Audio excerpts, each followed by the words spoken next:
Good afternoon, ma'am. Good afternoon, classmate.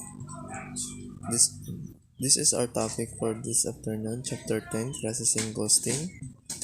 First, I would like to introduce the reporter, Jean Osada Inocencio, John Ray Dueñas Cordova, Casey Grace Dolay, Stephen John Gaylay, Tria Colin Abogado Rutis, John Mark Bernales Gaso.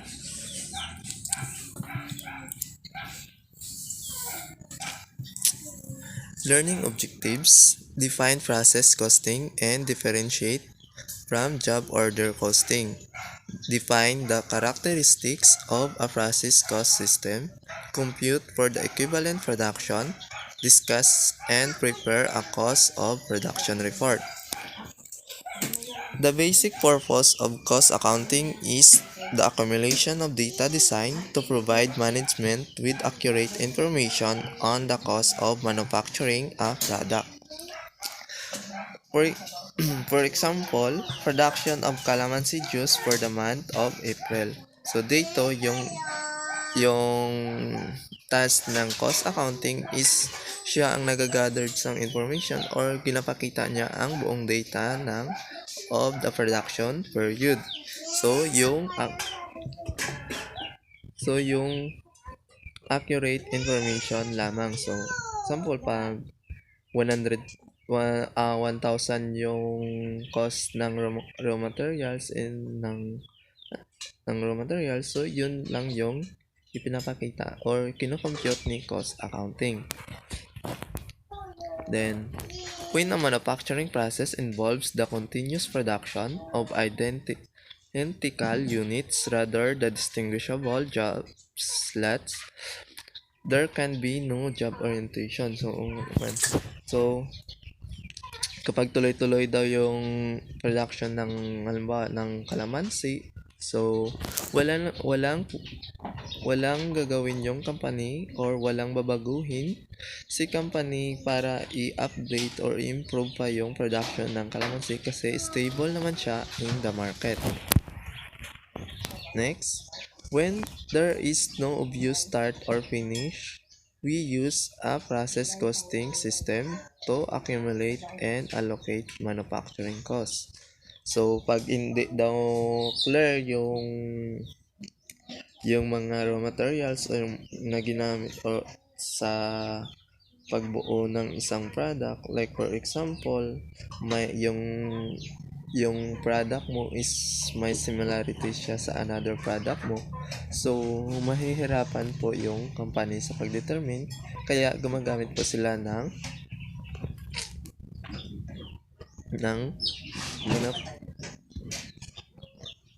process costing system. Si process costing system, siya yung mag-determine kung magkano yung dito na product na cost at sa kabilang product na cost kung magkano yun. For example, yung manufacturing ng processed food. So, for example, chorizo. So, di ba sa chorizo, may ara sang chicken, kag pork. So, may hirapan si company na ma-determine kung aling ingredients ba or magkano ba yung cost ng ginamit doon sa pork chorizo at sa chicken chorizo. So kaya gumagamit yung mga company ng process cost system. Next is, in using process costing, all manufacturing costs are allocated first to department or processes. So, ang process costing is first is ma-allocate siya sa department. So, since ang tanan nga data is agi siya or naka-record siya sa department or sa processes. So, dito siya makita ang manufacturing cost. Next is ang department or process costs are then allocated to unit of products as unit are completed. So, for example, tapos ng finish ng product. So, si company is makita or ma-determine niya kung tama ba ang ang price nga ginhatag sang department sa mga units nga na-produce sang company. So kung okay naman, so walang problema. Pero kung hindi gani, so kailangan i-allocate yung mga loss kung bakit nagkakaroon ng losses kasi magiging makakaapekto yon sa company. Next is in using process costing, all manufacturing costs are allocated first to department for process only. The costs associated with each department are summarized on a cost of production reports with one report per department for a period of time. So, sinasummarize yun kasi kailangan yun para malaman ng company if ano ba yung nangyari during production.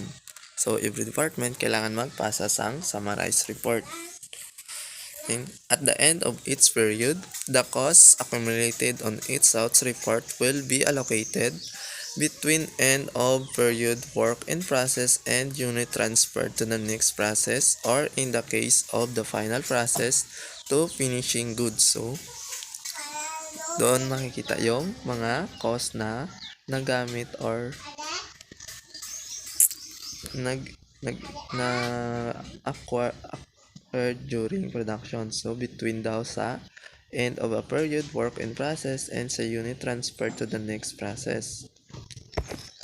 Next is a process cost system determines how manufacturing costs incurred during each period will be allocated. And the ultimate goal is to compute total cost per unit for income determination. So, nga naman. So, dito is kinocompute na ng company kung ilan ba yung magiging income nila at para or magiging price ng kanilang per unit ng products in the market. So, kinocompute nila dito para malaman nila kung within this month or within the year, magkano ba yung magiging income ng company. Department must determine how much of total cost incurred by the department is distributed to units still in process and how much is attributable to completed units. So, nilidetermine pa rin nila kung magkano yung halimbawa, yung raw materials na nagamit mo sa na incurred na or ara na sa finished goods is halimbawa sa 1,000 is may ara na sang 700. So, dinidetermine nila pa rin yung kung magkano pa ba yung mga raw materials na naiwan sa work in process. So, yun yung nangyayari dito. The next, process costing methods are used by the following. So, industries producing chemicals. So, dito yung nag-a-arise ito yung mga company na gumagamit ng process costing. So, industries producing chemicals, petroleums, textiles, steels, rubber, cement, flour, pharmaceutical, shoes, plastic, sugar, and coal. So, kaya anong example ko kanina yung sa process foods, diba mahirap siyang i-determine. Kaya gumagamit sila ng process costing. So, ganun din. So, ito yung mga ibang companies na gumagamit din ng process costing. Then, per manufacturing items. So, sa per manufacturing items, such as rivets, screws, bolts, and a small electrical parts. And assembly type industry, which manufactures typewriters, automobiles, airplanes, and household electrical appliances. Then, service industry such as gas, water, and heat. So, sila yung mga industries or mga companies na gumagamit ng process costing kasi nga yung mga product nila is magkakahawig or yung mga raw materials na ginagamit sa kanilang product is the same.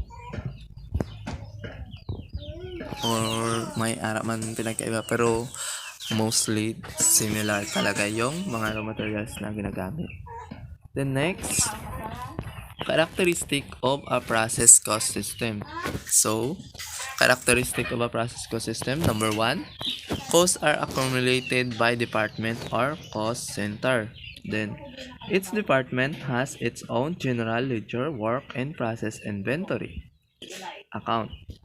This account is debited with the processing costs incurred by the department and credited with the cost of completed units transferred to another department or to finished goods inventory. Number 3, equivalent units are used to restate work and process inventory to terms of completed units at the end of a period. Completed units and their corresponding costs are transferred to the last department or to finished goods inventory. By the time unit leave the last processing department, total costs for the period have been accumulated and can be used to department determine the unit cost of its and total finished goods. Na- Number 5, last for sa characteristic, total cost and unit cost for each department are periodically calculated and analyzed with with the use of department costs of production report. So yun po yung mga characteristics ng process cost system. So, hello guys. For today, I'm going to explain the comparison of job order costing and process costing. First, let's define what is job order costing and process costing. Job costing is used for unique products, while the process costing is used for standardized products. In the size of job naman, job costing is used for very small production runs and process costing is used for large population runs. Job order costing is suitable when a single production of batch or product is manufactured according to a customer's specification. The denominator is the actual units. The unit cost is computed upon the completion of job. Ito ay may explain mamaya sa ng flowchart. Process costing suitable when homogeneous products are manufactured in large volume. The denominator is equivalent unit of production. The unit cost is computed at the end of the month. Ito na. Let's go to the flowchart ng job costing. Ito. Materials, labor, and factory overhead is job 2, and job 3. Parang kinumbine lahat yung total ng job into finished goods. Ganun. Tapos, papunta sa cost of goods sold. Sa to be account naman, work in process to finished goods, ito cost of goods sold. Sa process costing naman, materials, labor, and factory overhead is to process A, to process B, into process C, parang finished, into finished goods, into cost of goods sold. Man. We account for work in process department A, work in process department B, work in process department C, to finished goods, and cost of goods sold. Ito naman. Production by department. When units are completed in one department, they are transferred to the next processing department accompanied by their corresponding cost. A complete unit of one department becomes the raw materials of the next department until the unit's finished goods. Bali na explain dito sa illustration. Department 1, 45 pesos. Department 2, 15 pesos. Department 3, 25 pesos. Kinumbine ng lahat para maging 85 or total unit cost added. Sa system flow naman, units to account for, beginning units in process, plus units started in process or received from previous department, plus increase in units due addition of materials.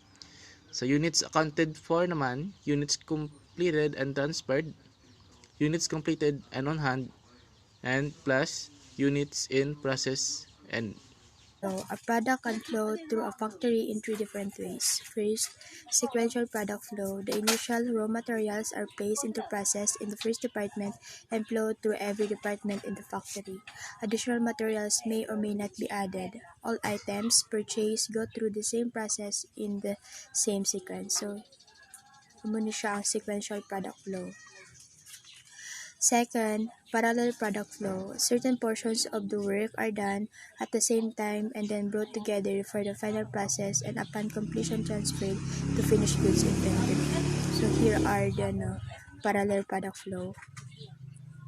Selective product flow. The product moves to different departments within factory depending upon the desired final product. Several products are produced from the same initial raw materials. So, amo ni siya ang selective product flow.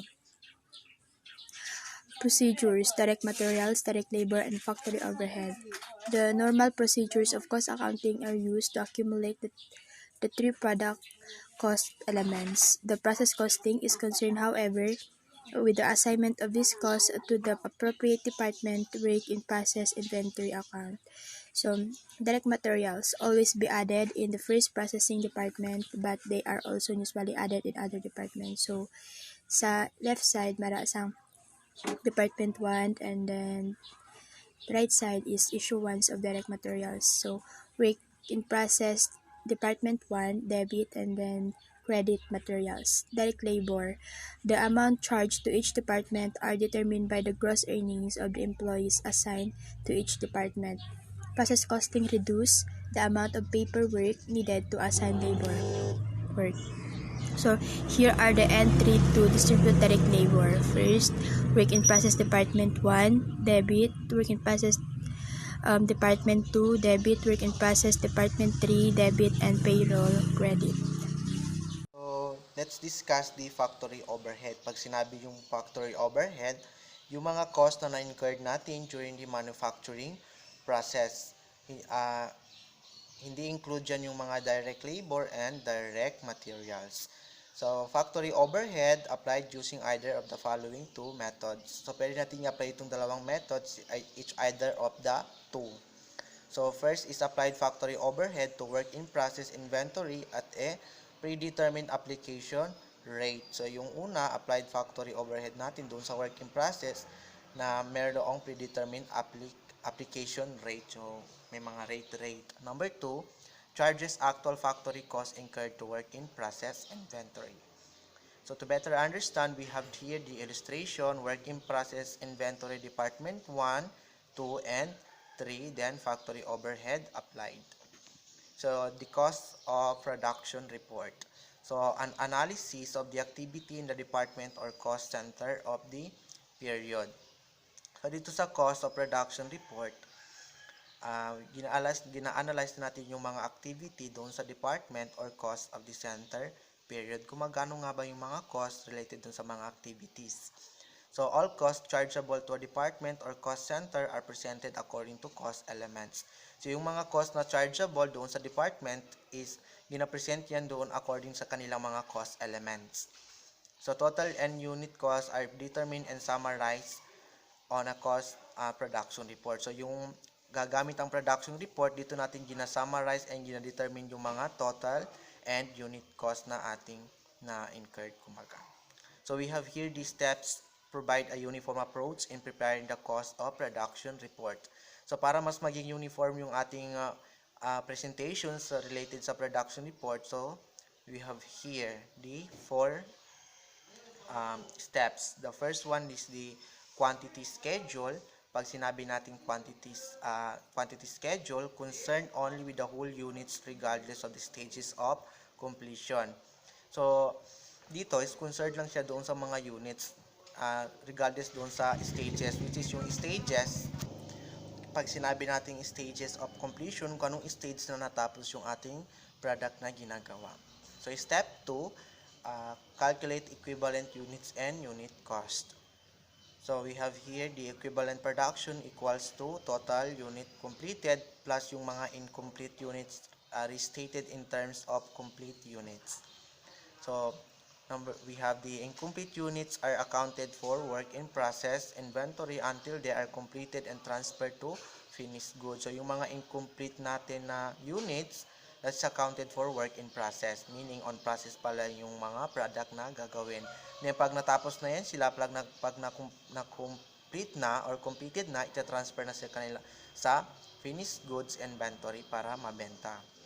So to complete the equivalent production, and analysis must be made of the stage of completion of work in process inventory, subdivided into direct materials, direct labor, and factory overhead. So to compute yung mga equivalent production, so we have here the formula. We have using the FIFO or the first in first out. So equivalent unit cost is equals to cost added during the period. I-divide natin doon sa equivalent units. So para makuha natin yung equivalent units, so yung equivalent units is yung mga work done this period. Kung ano yung natapos ninyo this period, yun na yung ating equivalent units. Kung makikita yun yung katumbas niya. So number 2, we have here the weighted average method. So equivalent cost, unit cost is equals to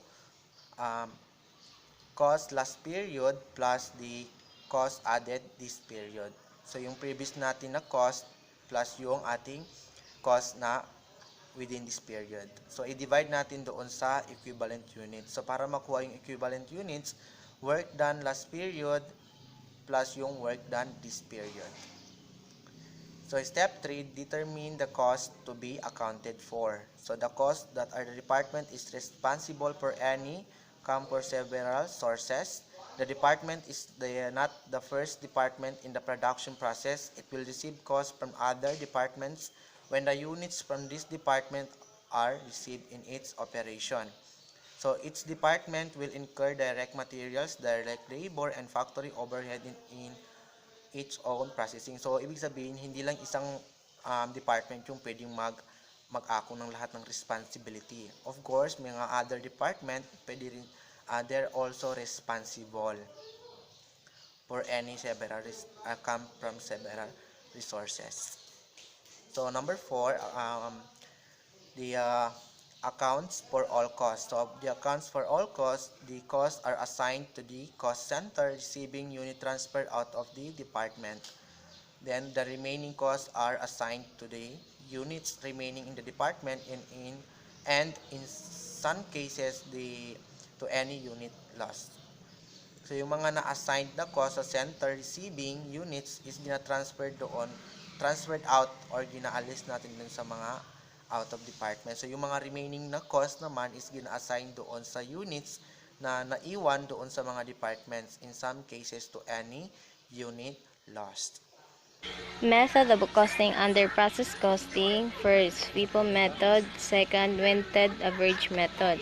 FIFO method, an assumed flow as manufacturing operation, and as such, it is considered that those units which are first placed in process are presumed to the first ones completed, and those that are first completed that once transferred out.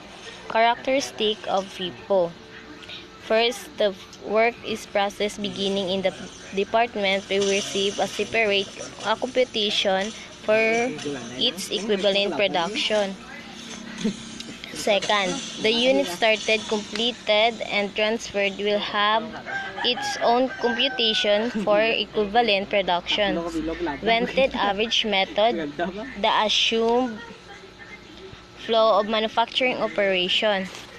The merging of the department costs by elements of the initial work in process inventory with the cost incurred in a current month, and securing representative average unit cost by dividing the element of cost by equivalent production based upon the sum of the unit in initial computation of equivalent production. So, meron tayo ditong information na gagamitin. So, units received from presiding department, 10,000 units. Units completed and transferred, 8,000 units. units in process and 60% completed, 2,000 units. And then materials are added 100% at the end of the process. So, let's proceed sa solution. So, yung units perceived is the same pa rin siya. Yung magbabago lang is yung units completed and units in process. Yun lang yung isa-solve natin. So, 8,000 na units, yung work done for the materials is 100% kasi nga nasabi dito sa taas na materials are added 100% at the beginning of the process. So, yung equivalent production niya is 8% pa rin siya. The same pa rin yung amount din ng units in process, but then mag-change lang yung units in process sa labor and overhead. Kasi yung sabi dito sa taas, units in process and 60% completed. So, 2,000 ng 60% ng 2,000 is 1,200. So, since the materials are added at the beginning of the process, then all units started during the period will get 100% materials. The percentage of completion is always the work done for labor and sometimes overhead. So, let's proceed sa illustration number 2. So, the same pa rin yung data na gagamitin natin sa number 1. So, but this time, yung materials is added 100% at the end of the process na. So, yung units received, the same pa rin. And then, yung units completed, the same lang. Yung magbabago lang is yung units in process. Kasi, yung sabi is at the end of the process pa siya. So, yung dito is in process pa lang siya. So, hindi natin siya i-discard natin siya. So, yung 2,000, yung sa material, 0 siya. And then, the same pa rin yung sa labor and overhead, yung 60,000, yung 60%. So, next na. Sa number 3, the same pa rin yung data na gagamitin, except this time, yung materials are added 50% at the beginning of the process and remaining 50 when the units are 40% completed. So, parang yung pag-compute niya is parang the same lang siya sa number 1 na illustration. So, because the units in process at the end are 60% completed, therefore, the units have passed the second edition of materials, which is done at 40% stage of completion. So, next naman, yung sa illustration number 4, the same pa rin yung data na gagamitin natin yung sa number 1. But this time, materials are added as follows. 50% at the beginning of the process, 30% when the units are 20% completed, and then 20% at the end of the process. Yung magbabago lang is yung units in process. Kasi meron tayong sa work done na 80%. So, saan natin nakuha yung 80%? Yung 60% na sa data number 1, i-add natin yung 20% na stage of completion. So, para makuha natin yung 80%. So, ang 80% ng 2,000 is 1,600. And then, yung sa labor and overhead, yung 60% ng 2,000 is 1,200. So, in this department, materials are added 50% at the beginning. So, the in-process end will get the first 50%. The second edition is at 20% stage of completion, and because of the units in process end are 60%, it means they have passed the second edition of materials, and this will make their materials 80% completed. Next naman is illustrative problem 1. So, the following data were taken from the book of Michelle Ko from the month of June. So, meron tayong ditong available na data.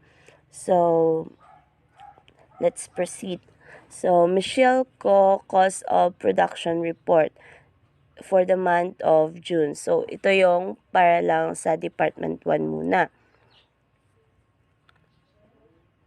So, yung sa units in process and na 5,000, 100% nun is 5,000 per na equivalent production. And then, yung sa labor and overhead, yung 40% ng 5,000 is 2,000. So, yung mga data na nag-gather dito, gagamitin natin para makompute yung next na problem. For the next problem pa pala. So, cost added in the department, ito yung gagamitin natin yung lahat ng data sa taas ng cost. So, yung materials na 100, 66,000, 44,000 is equals to total cost to be accounted for na 210,000. So, next naman is yung process end na 180,000. So, paano nakuha yung 180,000? Yung 20,000 ng completed and transfer, yung sa taas, i-times mo sa total dito sa total cost for 9 pesos. So, 20,000 times 9 pesos is 180,000. And then, next naman is yung sa materials. Sa taas, sa materials is dito. Yung sa process and yung 5,000 times 4 pesos na sa cost added in the department. So, 20,000. Yung labor naman na 2,000 sa unit in process and pa rin tayo nagkuha times 3 pesos is equals to 6,000. And then, yung sa overhead, the same pa rin. Sa unit in process and pa rin tayo nagkuha times 2 pesos is equals to 4,000. So, total of 30,000 yung end process. So, 180,000 sa complete and transferred, i-add natin yung in process end na 30,000 is equals to 210,000. So, next naman, yung department 2. So, yung dito sa units in process sa material, 0 siya kasi yung dito sa illustration, wala siyang started. So,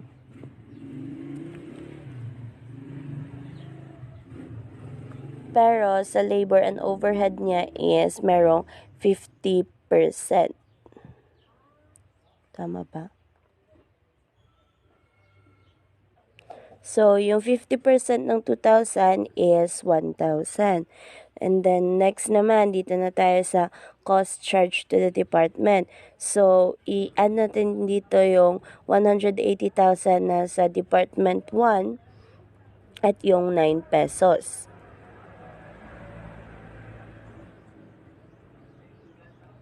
And then, yung materials sa Department 2, labor, and overhead, i-times natin siya sa equivalent sa amount. So, meron tayong total na 291,000 at 15 pesos. And then, yung sa completed and transferred naman, 18,000. Kasi nakuha natin sa units completed yung 18,000. I-times natin sa total na total cost as accounted for na 15,000 is equals to 270,000.